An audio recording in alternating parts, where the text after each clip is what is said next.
আজ আমি বানাতে চলেছি ইলিশ মাছের পাতুরি।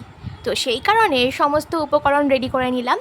প্রথমে কালো সর্ষে, পোস্ত আর বাদাম শুকনো পেস্ট করে নিয়েছি। তারপর এর মধ্যে দিয়ে দিয়েছি লঙ্কা, মানে কাঁচা লঙ্কা, তার সাথে চিনি, নুন।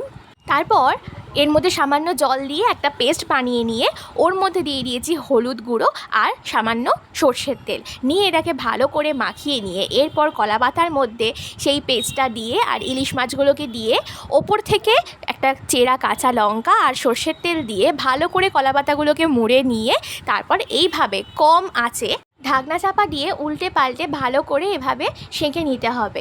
এখানে যতক্ষণ না কলা পাতার রঙটা একেবারে চলে যাচ্ছে, মানে যতক্ষণ না কলা পাতাগুলোর মধ্যে ব্রাউন কালার আসে, ততক্ষণ এইভাবেই সেঁকতে হবে। ব্যাস, তৈরি হয়ে গেল ইলিশ মাছের পাতুরি। খেতে খুব সুন্দর হয়েছিল, তোমরাও এভাবে ট্রাই করবে। টাটা।